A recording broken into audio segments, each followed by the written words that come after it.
Student, আজকে তোমাদের chemical kinetics পড়াবো।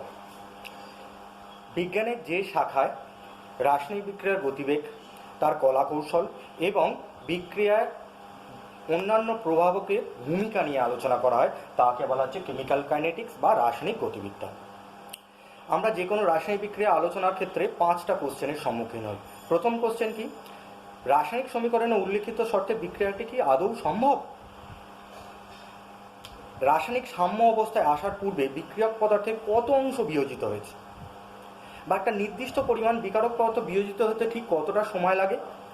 একটা রাসায়নিক বিক্রিয়াকে গতিবেগ বাড়াতে বা কমাতে কি করতে হয়, অথবা বিক্রিয়ার ওপর কোনো অনুঘটকের প্রভাব কিভাবে প্রভাবিত হয়? এই সমস্ত কোশ্চেনের ক্ষেত্রে আমরা প্রথম কোশ্চেনের উত্তরটা পাই থার্মোডাইনামিক্স থেকে, যেখানে delta G equal to negative হলেই সেই বিক্রিয়াটা স্বতঃস্ফূর্ত হয়। অর্থাৎ কিন্তু তারপরে দ্বিতীয়, তৃতীয়, চতুর্থ এবং পঞ্চম প্রশ্নের উত্তর কিন্তু আমরা কেমিক্যাল কাইনেটিক্স থেকেই পেতে পারি।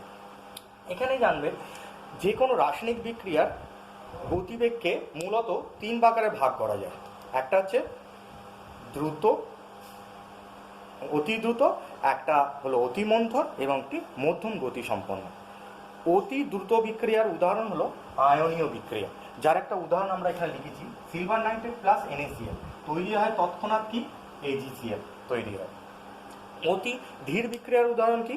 যে কোনো লোহার উপরে মরচে পড়া, সেটা হলো অতি ধীর বিক্রিয়ার উদাহরণ। এবং মধ্যম গতি সম্পন্ন উদাহরণ একাধিক পাওয়া যায়, যার একটা উদাহরণ আমি এখানে লিখেছি, সুক্রোজকে অ্যাসিডের উপস্থিতিতে আদ্র বিশ্লেষণ করলে গ্লুকোজ এবং ফ্রুক্টোজ তৈরি হয়। যে কোনো রাসায়নিক বিক্রিয়াকে আমরা মূলত পড়তে গেলে আমরা কি জানবো? বিক্রিয়ার হার সম্পর্কে জানবো। বিক্রিয়ার হার, যার ইংরেজি হলো রেট অফ রিয়াকশন, একে আর দ্বারা প্রকাশ করা যায়। সংজ্ঞা কি? বিক্রিয়ার হারের সংজ্ঞা কি? যে একক সময়ে বিক্রিয়ার যতটা অংশ সংগঠিত হচ্ছে তাই হলো বিক্রিয়ার হার। আমরা এখানে যদি একটা গ্রাফ আঁকি, এখানে সময় এক্স অক্ষ বরাবর সময়, ওয়াই অক্ষ বরাবর যদি গাঢ়ত্ব আঁকি, তাহলে বিকারক পদার্থ 0 সময়ে যখন t=0 তার গাঢ়ত্ব ছিল এখানে। সময়ের সঙ্গে সঙ্গে বিক্রিয়কের গাঢ়ত্ব কিন্তু কমতে থাকে। আবার উল্টো দিক থেকে দেখতে গেলে বিক্রিয়াজাত পদার্থের গাঢ়ত্ব t যখন 0 ছিল তখন শূন্য অবস্থায় ছিল, সময়ের সঙ্গে সঙ্গে আস্তে আস্তে বাড়তে থাকে। এই হলো একটা বিক্রিয়া প্রোগ্রেসের গ্রাফ। এই অবস্থায় বিক্রিয়াটা সাম্য অবস্থা আসতে পারে। তাহলে নতুন রূপে আমরা বিক্রিয়ার হারকে যদি সংজ্ঞায়িত করতে চাই তাহলে কীরকম হবে? একক সময়ে বিক্রিয়ক পদার্থের গাঢ়ত্বের হ্রাসের পরিমাণ, অথবা একক সময়ে বিক্রিয়াজাত পদার্থের গাঢ়ত্বের বৃদ্ধির পরিমাণ কি বলা হচ্ছে? বিক্রিয়ার হার বা রেট অফ রিয়াকশন। এটাকে আমরা প্রকাশ করব কি করে? প্রথমত আমরা গাণিতিকভাবে এটাকে প্রকাশ করব কি করে? রেট অফ রিয়াকশন আর কে আমরা প্রকাশ করতে পারি, ধরে নাও একটা বিক্রিয়া লেখা হলো এ থেকে বি, এই হচ্ছে টোটাল একটা বিক্রিয়া, যেখানে t=0 টাইমে, t=t1 টাইমে ধরো এর গাঢ়ত্ব হলো A1, t=t2 টাইমে এর গাঢ়ত্ব হলো A2। অনুরূপভাবে এর হলো B1 আর এর হলো B2। এবার delta t=t2 minus t1 delta A, অর্থাৎ বিক্রিয়ক পদার্থের গাঢ়ত্বের পার্থক্য, সেটা কি? A2 মাইনাস A1, এটা নেগেটিভ। তাহলে বিকারক পদার্থের সাপেক্ষে আমি যদি বিক্রিয়ার হার লিখতে চাই তাহলে কি হবে? Delta A by delta T। কিন্তু এটা যেহেতু নেগেটিভ, তাহলে টোটালটা নেগেটিভ হয়ে যাবে। ওই জন্য আমাদেরকে কি করতে হবে? প্রথমে একটি নেগেটিভ সাইন এর ভেতরে দিয়ে দিতে হবে, দিয়ে টোটাল পরিমাণটাকে পজিটিভ করতে হবে। আবার বিক্রিয়ার জাত সাপেক্ষে যদি আমরা এটাকে লিখতে চাই, delta concentration of B = B2 minus B1, তাহলে এটা হবে কিরকম? Delta B by delta T। এক্ষেত্রে কিন্তু কোনো নেগেটিভ সাইনের প্রয়োজন নেই, কারণ সময়ের সঙ্গে সঙ্গে এর গাঢ়ত্ব বৃদ্ধি পাচ্ছে, সময়ের সঙ্গে সঙ্গে এর গাঢ়ত্ব হ্রাস হচ্ছে বলে আলাদা করে একটি ঋণাত্মক চিহ্ন এর ভেতরে লিখতে হয়, যাতে টোটাল কোয়ান্টিটিটা পজিটিভ হয়ে যায়। এরপরে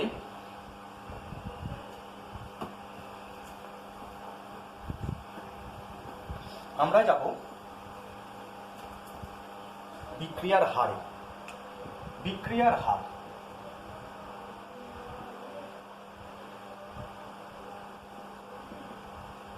বিক্রিয়ার হার বা গতিবেগ।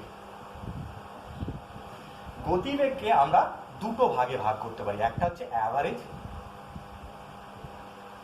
আর একটা হচ্ছে ইনস্ট্যান্টেনিয়াস।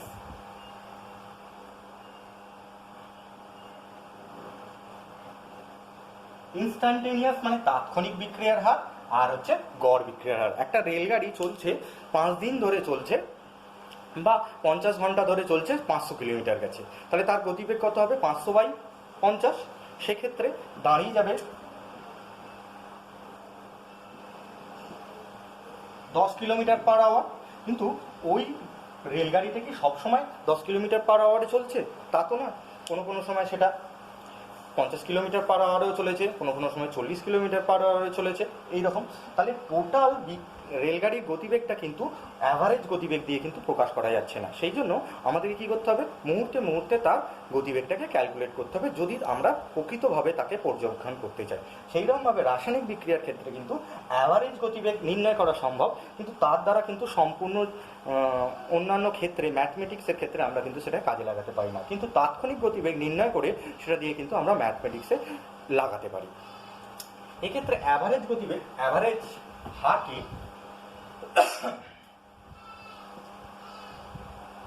আমরা কিরমভাবে প্রকাশ করি? অ্যাভারেজ হারকে কিরমভাবে প্রকাশ করবি?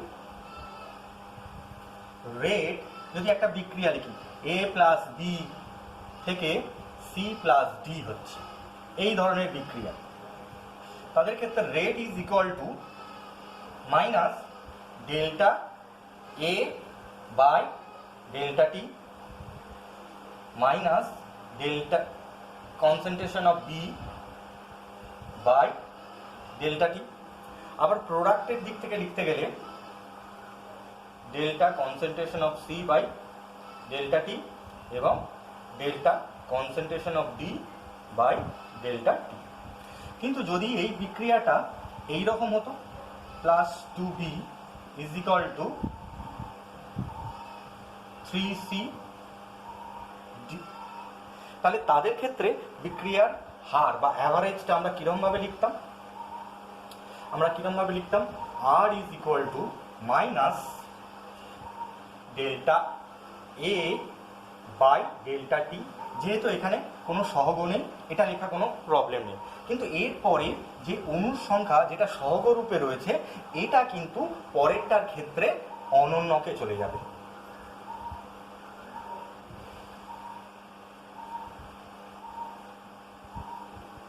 অনুরূপভাবে প্রোডাক্টের ক্ষেত্রেও তাই।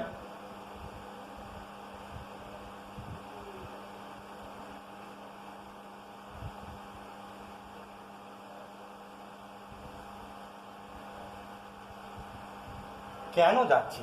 কারণ একই সময় বিক্রিয়ায় এ 1 মোল এবং বি এর 2 মোল বিক্রিয়া করছে, এবং সি এর 3 মোল তৈরি হচ্ছে এবং ডি এর 1 মোল তৈরি হচ্ছে। তাহলে বি এর বিয়োজিত হওয়ার হার এ এর তুলনায় বেশি, তাহলে 2 ইন্টু এ এর বিয়োজিত হওয়ার হার সমান হচ্ছে বি এর বিয়োজিত হওয়ার হার। অনুরূপভাবে বলা যেতে পারে সি এর সাথে এ এর যদি কম্পেয়ার করি, তাহলে এ এর বিয়োজিত হওয়ার হার যে মুহূর্তে এ 1 মোল বিয়োজিত হচ্ছে, ঠিক সেই মুহূর্তে সি এর 3 মোল তৈরি হচ্ছে। তাহলে 3 ইন্টু এর বিয়োজিত হওয়ার হার সমান হচ্ছে সি এর উৎপন্ন হওয়ার হার, অর্থাৎ তাহলে 3 দিয়ে ভাগ হয়ে যাচ্ছে। তাহলে যে কোনো অণুর সংখ্যা, সমিত সমীকরণে অণুর সংখ্যাটা রেট যখন আমরা করব, অ্যাভারেজ রেট যখন করব, তখন সেটা অণুর সংখ্যাটা অনন্য গ্রুপে চলে যাবে। এটা গেল অ্যাভারেজ গতিবেগের ক্ষেত্রে। কিন্তু ইনস্ট্যান্টেনিয়াস গতিবেগ বা তাৎক্ষণিক গতিবেগ কিরমভাবে নির্ণয় করবো আমরা? তাৎক্ষণিক গতিবেগ নির্ণয় করতে গেলে এই ডেল্টাটা ডি আকারে রূপান্তরিত হয়ে যাবে, কারণ আমরা জানি limit delta t tends to 0, concentration difference of A by concentration difference, এই টাইম ডিফারেন্স, এটা হলো রেটের সংজ্ঞা। তাহলে এইটাকে আমরা কীরকমভাবে লিখতে পারি ডিফারেন্সিয়াল ইকুয়েশন, তাহলে d concentration of A by d t এইভাবে লিখতে পারি। তাহলে এই সমীকরণটার ক্ষেত্রেই এটা পরিবর্তিত হয়ে কীরকম হবে, পরিবর্তিত হয়ে যাবে rate is equal to minus d A by d t is equal to minus half d B by d t সমান 1/3 d c by d t third bracket সমান ডিডি বাই ডিটি। এইরকমভাবে পরিবর্তিত হয়ে যাবে।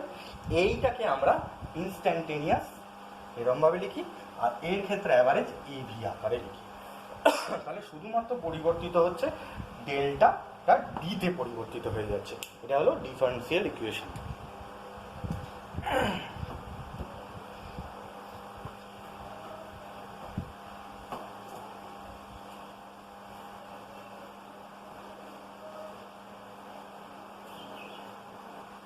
এরপরে আমরা পড়ব বিক্রিয়ার প্রভাবক।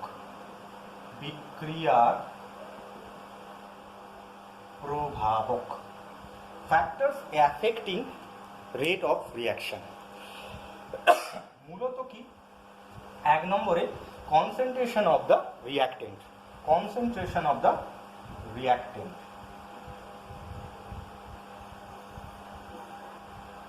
2 নম্বরে রয়েছে বিকারকের প্রকৃতি। 3 নম্বরে রয়েছে বিকারকের পৃষ্ঠতলের ক্ষেত্রফল। 4 নম্বরে রয়েছে উষ্ণতা। 5 নম্বরে রয়েছে ক্যাটালিস্ট এবং 6 নম্বরে রয়েছে আলোকরশ্মি। তাহলে আমাদের মূলত কনসেন্ট্রেশন অফ দি রিয়াক্টেন্ট কীরকমভাবে বিক্রিয়ার হারকে প্রভাবিত করে সেইটা নিয়ে পড়াশোনা করব। কনসেন্ট্রেশনকে আমরা কি করি, থার্ড ব্র্যাকেট দিয়ে দিই, তাই তো। এটা পড়তে গেলে আমাদের ভর ক্রিয়ার সূত্রটা পড়তে হবে। তারপরে law of mass action. Law of mass অ্যাকশনে কি বলছে, ল অফ মাস অ্যাকশনে বলছে কোনো নির্দিষ্ট উষ্ণতায় কোনো নির্দিষ্ট মুহূর্তে সমিত সমীকরণে বিক্রিয়ারকের অণুর সংখ্যার ঘাতে উন্নীত ওই মুহূর্তে বিক্রিয়ক পদার্থের সক্রিয় ভরের সমানুপাতিক। অর্থাৎ কি, কোনো একটা বিক্রিয়ার হার আর ইজ ইকুয়াল টু, যদি একটা বিক্রিয়া আমি লিখি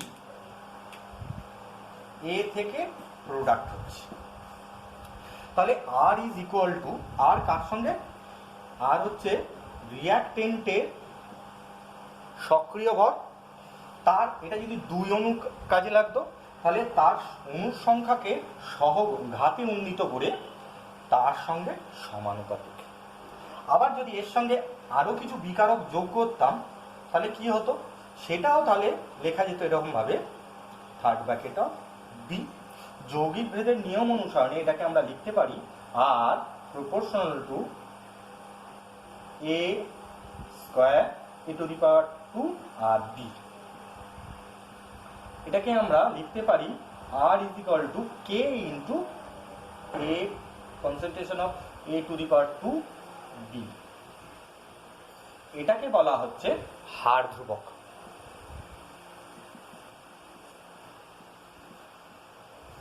হার ধ্রুবক বা স্পেসিফিক রেট, আপেক্ষিক বিক্রিয়ার গতিবেগ বা specific rate of the reaction আর কে বলা হচ্ছে কোনো কোনো সময়।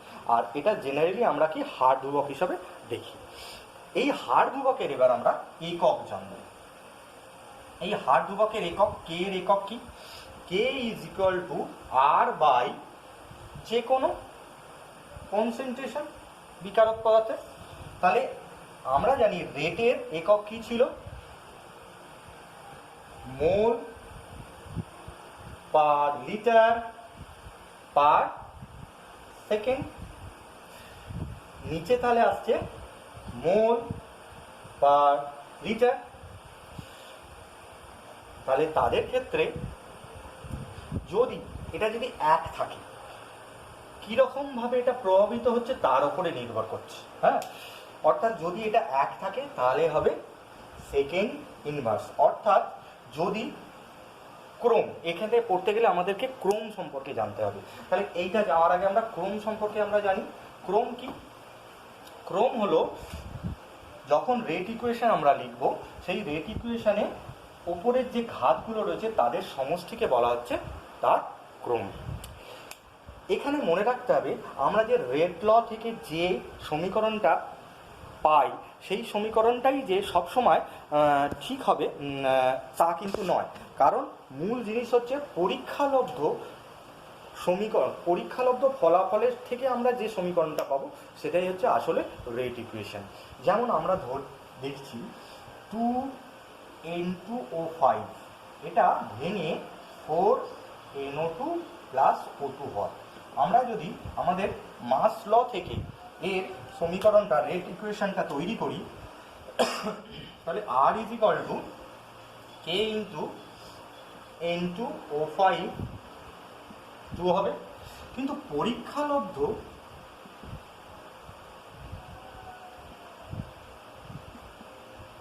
ফলাফল থেকে পাই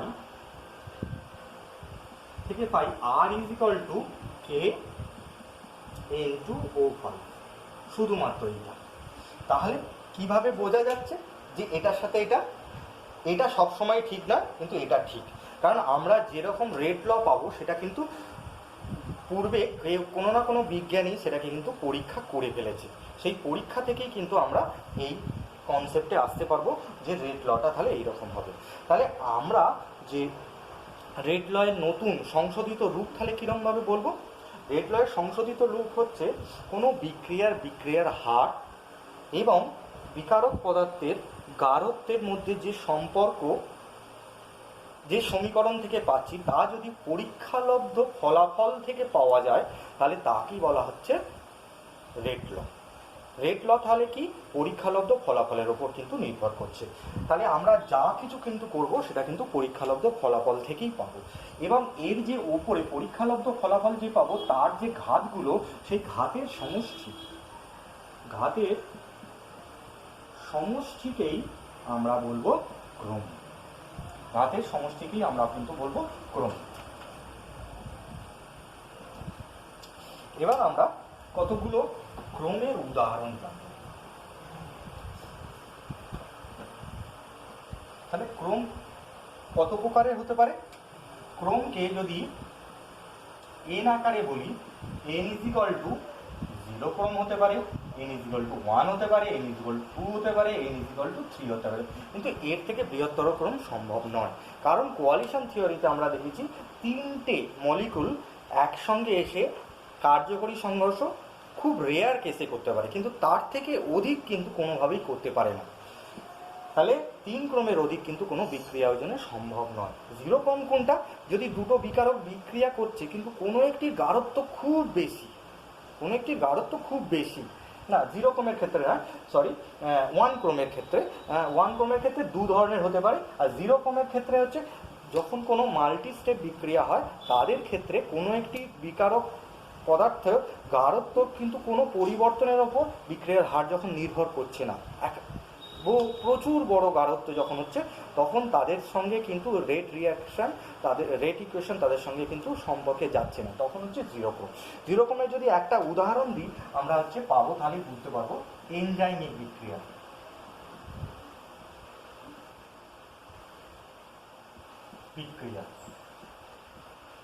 দেখো আমাদের যে এনজাইমিক কোনো বিক্রিয়ার ক্ষেত্রে সাবস্ট্রেটের পরিমাণ খুব বেশি থাকে, এনজাইমের পরিমাণ খুব কম থাকে, এবং এই ধরনের বিক্রিয়াটা হচ্ছে কি 0 ক্রমের বিক্রিয়া। 1 নম্বরের বিক্রিয়ার ক্ষেত্রে উদাহরণ হচ্ছে 2N2O5 সেখান থেকে ভেঙে 4NO2 প্লাস O2, এটা হচ্ছে 1 নম্বর ক্রমের বিক্রিয়া। 2 নম্বর ক্রমের বিক্রিয়া কি? NOCl সেখান থেকে ভেঙে তৈরি হচ্ছে কি 2NO প্লাস Cl2, এইটা। আর 3rd ক্রমের বিক্রিয়া হচ্ছে ফসজিন প্রিপারেশন, যেখানে হচ্ছে CO প্লাস Cl2 থেকে তৈরি হচ্ছে COCl2, এটা হচ্ছে 3rd ক্রমের বিক্রিয়া উদাহরণ। আজ এখান পর্যন্তই রইল।